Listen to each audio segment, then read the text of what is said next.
নমস্কার বন্ধুরা, সকলকে স্বাগত জানাই আমার রান্নার পেজ এবং চ্যানেলটিতে। আজকে তোমাদের আমি ম্যাগির একটি রেসিপি করে দেখাবো। সবসময় স্যুপ ম্যাগি খেতে ভালো লাগে না, তাই আমি আজকে ম্যাগির একটি অন্যরকম রেসিপি করে দেখাবো, কিন্তু সেটা উইদাউট ভেজেস, মানে সবজি ছাড়াই, কিন্তু খুব খেতে হেলদি হবে। খুবই কম উপকরণে এটি রেডি হয়ে যাবে। প্রথমে জল গরম করে তাতে যতটা পরিমাণ ম্যাগি খাবে সেটা দিয়ে 3 মিনিট ধরে সেদ্ধ করে নিতে হবে এবং জলটা আমরা ঝরিয়ে নেব।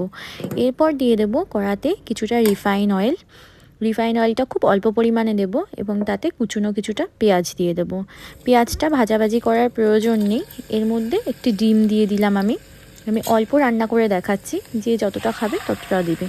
তারপরে দিয়ে দিলাম হালকা একটু লবণ, দিয়ে এটাকে আমি ভালো করে নাড়াচাড়া করতে থাকবো। দেখে নিলে আমি কিন্তু পেঁয়াজ ভাজিনি, পেঁয়াজ আর ডিম একসাথেই কিন্তু নাড়াচাড়া করে ঠিক যেরকম ভুজি করা হয় ঠিক সেরকমভাবে কিন্তু এটা একটা ভুজি মতন তৈরি করে নিতে হবে, ভুজিয়া বা ভুজি যেটাই তোমরা বলো। তারপরে সেদ্ধ করা ম্যাগিটা কিন্তু আমি দিয়ে দেব।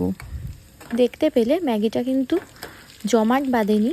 যদি তোমাদের একটু বেশি সেদ্ধ হয়ে যায় সেক্ষেত্রে তোমরা একটু জল দিয়ে ধুয়ে নেবে ম্যাগিটা, তাহলে দেখবে আবার ছেড়ে গেছে। রিফাইন অয়েল ইউজ করার কোনো প্রয়োজন নেই।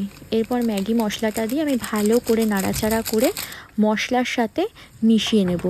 আর আগে যে লবণটা দিয়েছি দেখছিলে, সেটা কিন্তু আমি ডিম ভাজার মতনই অল্প একটু লবণ দিয়েছিলাম। ম্যাগি মশলায় কিন্তু লবণ অলরেডি দেওয়া থাকে, তাই বেশি লবণ দেওয়ার প্রয়োজন নেই। তারপরে নামিয়ে নিলাম, ব্যাস রেডি হয়ে গেল খুব সুন্দর এবং টেস্টি একদম হালকা মশলায় তৈরি ম্যাগি। এক্সট্রা কোনো মশলা দেওয়ার দরকার নেই। এটা একবার খেয়ে দেখো, বিশ্বাস করো অনেক ভালো লাগে। আমার চ্যানেলে নতুন হয়ে থাকলে প্লিজ চ্যানেলটি সাবস্ক্রাইব করে দিও। ভিডিওটি কীরকম লাগলো আমাকে কমেন্টের মাধ্যমে অবশ্যই জানাবে। Thank you so much for watching the video. দেখা হচ্ছে নেক্সট ভিডিওতে।